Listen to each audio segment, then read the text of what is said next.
আসসালামু আলাইকুম।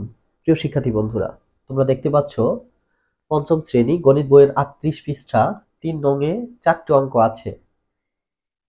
এই অঙ্কগুলা হলো ফাঁকা ঘরের অঙ্ক অথবা খালি ঘরের অঙ্ক। এই খালি ঘরের অঙ্কগুলা তোমরা কিভাবে খুব সহজেই করবে সেই বিষয়টি নিয়ে আজ আমি তোমাদের সাথে আলোচনা করব। এই ৪টা অঙ্কের মধ্যে আমি তোমাদেরকে ২টি অঙ্ক করে দেখিয়ে দিব, আর ২টি অঙ্ক তোমরা নিজেরাই করবে।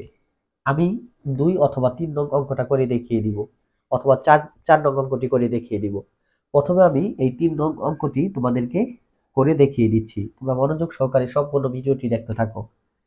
খালি ঘরের অঙ্কগুলো আমাদের সাধারণত বা দিয়ে করতে হয়। এই যে বা লিখলাম, আমরা প্রথমে আড়াআড়ি গুণ করব, মানে এটার সাথে এটা গুণ করব, এটার সাথে এটা গুণ করব।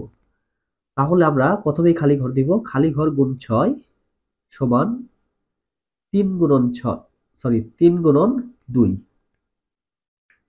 আবারও বা লিখলাম, তাহলে খালি ঘর গুণন ৬ যা আছে তাই থাকবে সমান, আর ৩-এর সাথে যদি ২ গুণন করি কত হয়? ৬। এখন বা দাও, খালি ঘর সমান এই যে ৬ নিলাম, আর ৬-এর সমানের বাম পাশে যে ৬টা আছে তার বাম পাশে কি আছে? গুণ। তার মানে এটা হলো গুণ ৬। আর এটা যখন আমরা সমানের ডান পাশে লিখবো তখন চিহ্নটা চেঞ্জ হয়ে যাবে, ভাগ ৬। বা খালি ঘর সমান কত বের হইল? ১। এখন আমরা কি করব? সূত্রাং দিব। এখানে নিচেই এই যে এটাই লিখে দিব। সূত্রাং কত? ৬-৩ সমান খালি ঘর আর নিচে হলো কত? ২। তাহলে এই যে খালি ঘর সমান কত বের হইলো? ১ বের হইলো। এখানে হবে ১। আশা করি এই অঙ্কটা তোমরা বুঝতে পেরেছ। এখন আমি তোমাদেরকে ৪ নং অথবা ২ নং অঙ্কটা করে দেখিয়ে দিচ্ছি। আমি ২ নং অঙ্কটা করে দেখিয়ে দিচ্ছি। ২ নং অঙ্কটা কি আছে বলতো? ২ নং অঙ্কটা আছে ৫-এর ৪, উপরে হলো ১২, নিচে হলো ফাঁকা ঘর। তাহলে আমরা বা দিয়ে অঙ্ক করব, তাই না? এই যে ফাঁকা ঘর মানে ৪-এর সাথে আমরা ফাঁকা ঘরটা গুণ করব, আবার ১২-র সাথে ৫ গুণ করব, আড়াআড়ি গুণ করব, এইভাবে, হ্যাঁ? তাহলে ফাঁকা ঘরটা আমরা প্রথমে নিব। ফাঁকা ঘর গুণ ৪ সমান ১২ গুণন ৫। আবার বা দিলাম, ফাঁকা ঘর গুণ ৪, তাহলে ৫ বারং কত হয়? ৫ বারং ৬০। এখন আবারও বা দিলাম, তাহলে ফাঁকা ঘর সমান নিব ৬০ নিব, আর এখানে যেহেতু গুণ আছে সমানের বাম পাশে কি আছে? ৪-এর বাম পাশে কি? ৪ গুণ ৪, তাই না? এটা এখানে সমানের ডান পাশে যখন আমরা লিখব তখন ভাগ ৪ হয়ে যাবে।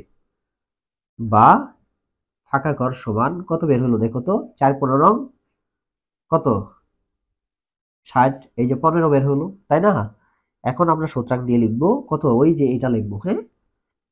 ৫-এর ৪ সমান উপরে ১২ আর নিচে হলো ফাঁকা ঘর। তাহলে ফাঁকা ঘরে কত বের হলো? এই যে ১৫। এই ১৫টাই আমরা এখানে লিখে দিব। আশা করি তোমরা এই ২টি অঙ্ক, মানে হলো যে ২ নং আর ৩ নং অঙ্কটি বুঝতে পেরেছ। এইভাবে তোমরা ১ নং আর ৪ নং অঙ্কটি যে আছে, ৪ নং কি ছিল বলতো? ৪ নং ছিল নিচে ৫৪ আর উপর হলো ১২ সমান, উপরে হলো ২ আর নিচে হলো ফাঁকা ঘর। এটা কিভাবে হবো আমি একটু দেখিয়ে দিই না? দেখো, বা লিখলাম আমরা, বা ফাঁকা ঘর গুণ ১২ সমান ৫৪ গুণ ২।